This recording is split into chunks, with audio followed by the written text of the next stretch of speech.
Good evening po sa ating lahat. So kanina po binasa po natin ang Book of Matthew, chapter 6 and 7. And this night, I will be sharing an exhortation po from chapter 6, verses 1 to 18. And in verse 1, it says, be careful not to practice your righteousness in front of others to be seen by them. If you do, you will have no reward from your Father in heaven. So, this night I will be using the ERV version. So, with this, I entitled our sharing po, The Audience in the Practice of Righteousness. So, as we will be reading until verse 18, um, these are the practices or acts of righteousness mentioned. So first is giving in verses 2 to 4. And the next, praying, which is found in verses 5 to 7.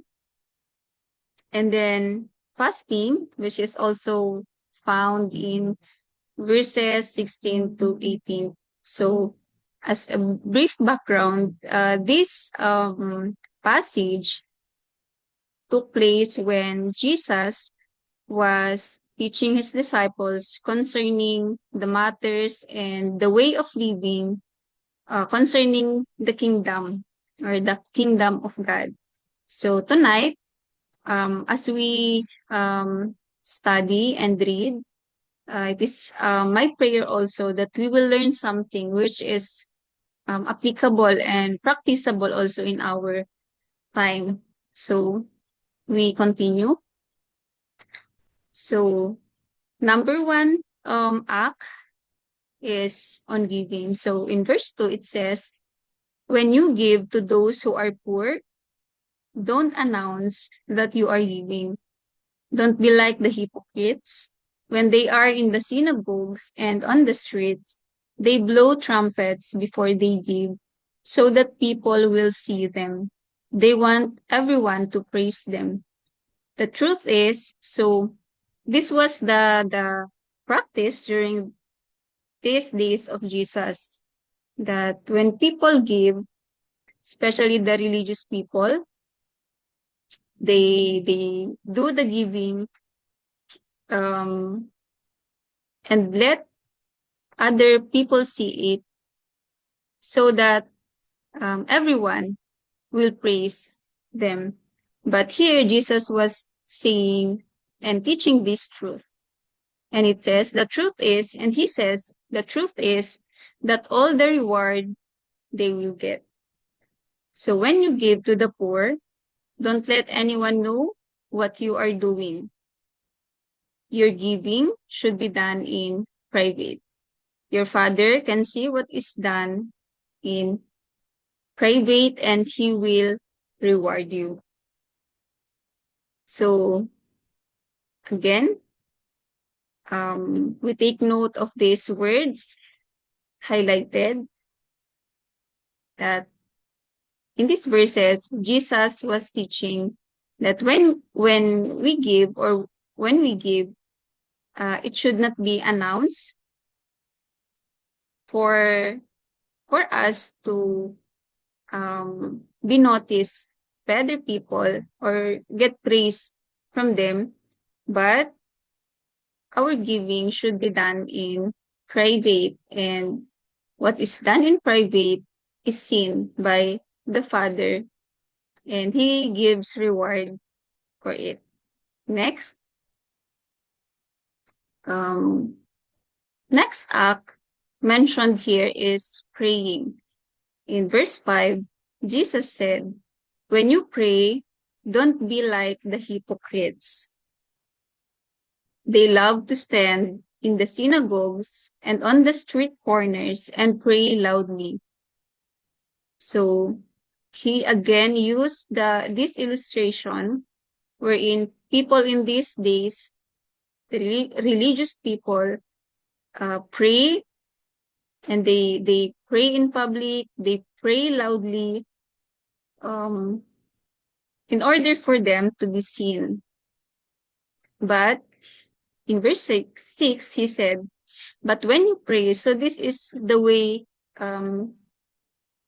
he's teaching how prayer should be done.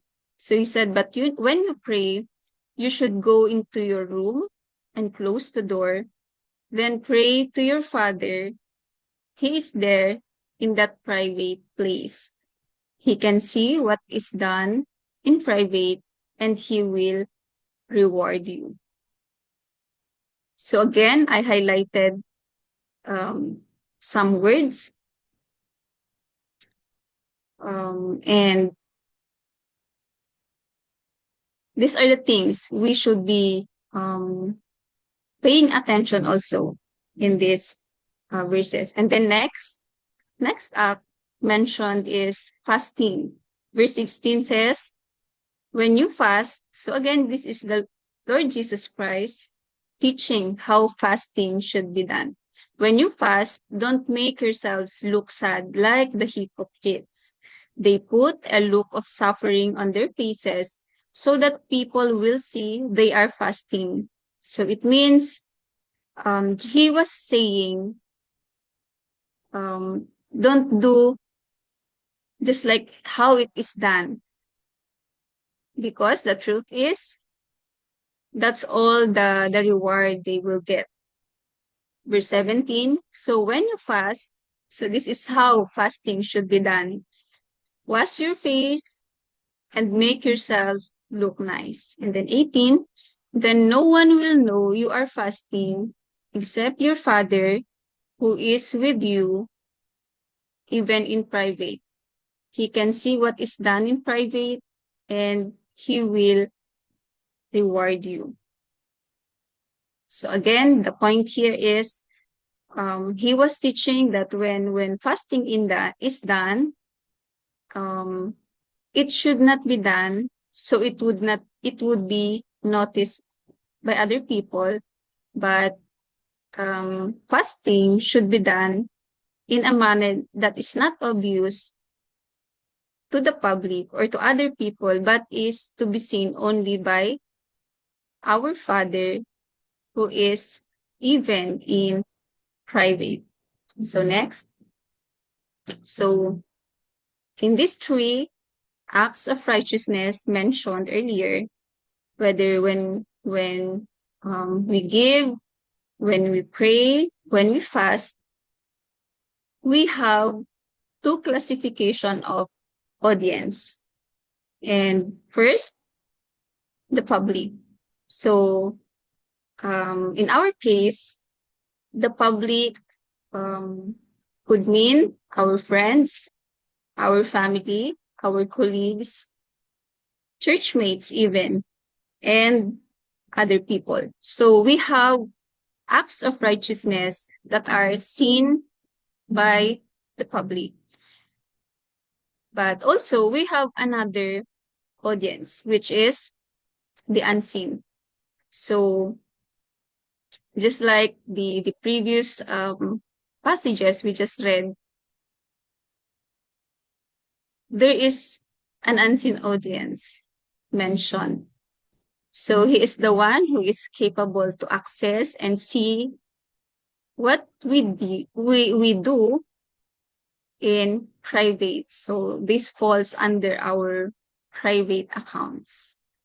So let's think about this.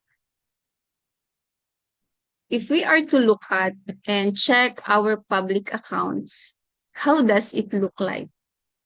So kung i-check po natin, ano po yung mga acts na pwedeng mag-fall sa ating account na nakikita, na-access, and nare-recognize even ng public. So, I have thought of these instances. Perhaps this would include our giving, our donations, or charity works that we participate in na nakikita ng ibang tao. And these, of course, are ways we also help others.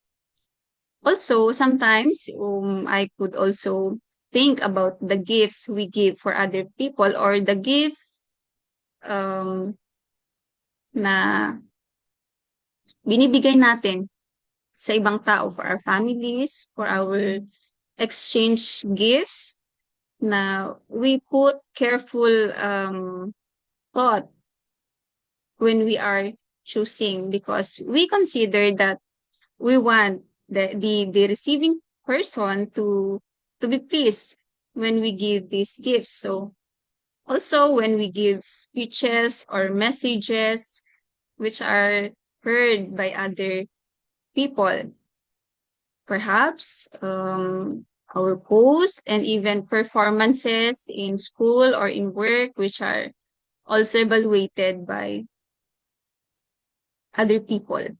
So another, also if we are to look at and check our private accounts, so how does it look like? So this account is known only to you and your unseen Heavenly Father who is with you in secret or private place. So think about this.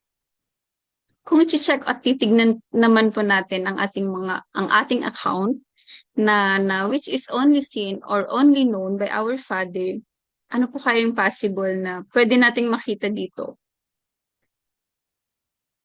Perhaps I could guess that this account would contain the times, instances when um, we chose to honor and submit to authorities because this is what the Bible teaches us, despite of our preferences and differences.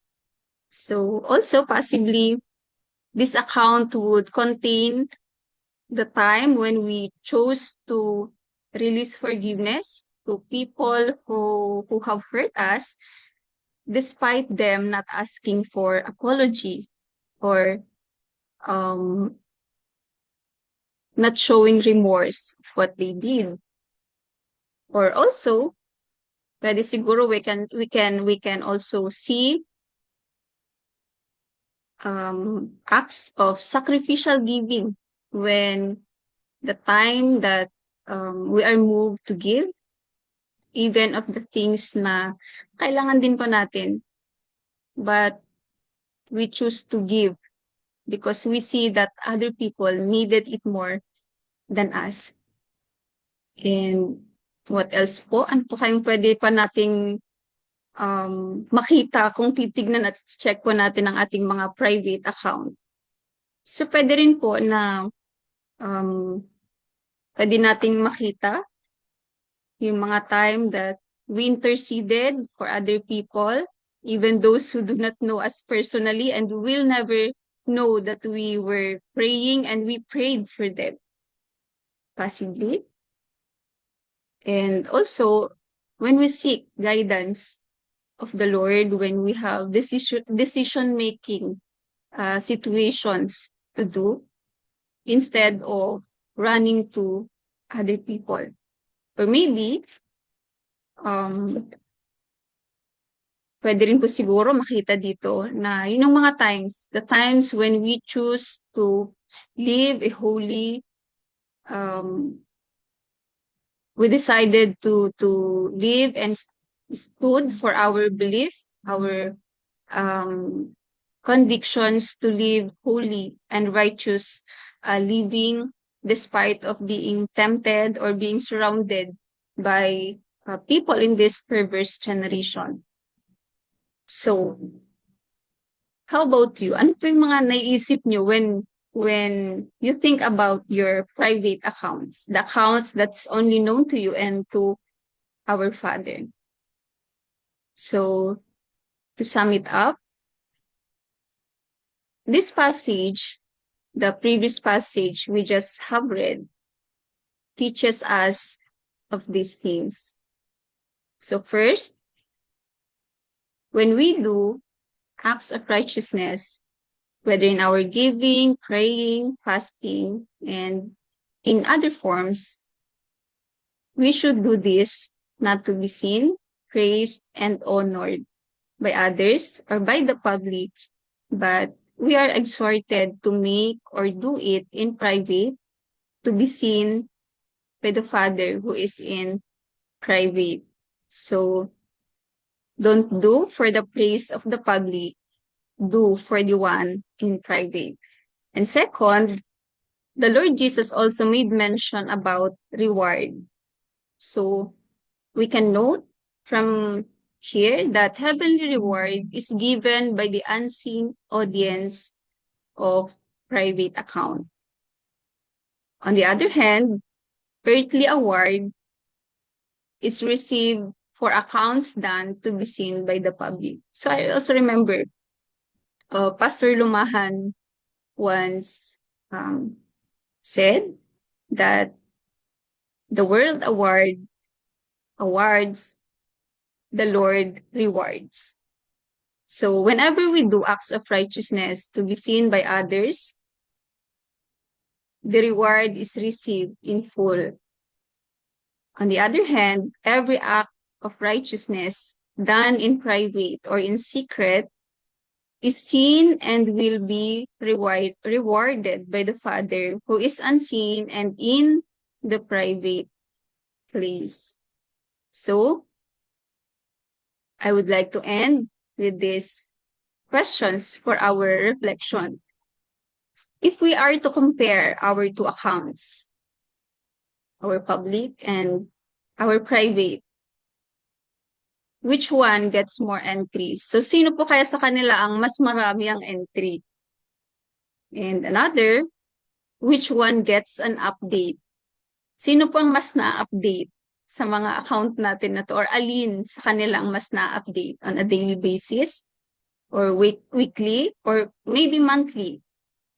And lastly, who of our audience, the public or the one who is in the private, is to get an entry from our plans and activities scheduled for this month or this year? So with that, I will leave to you to think about for this night. Thank you po.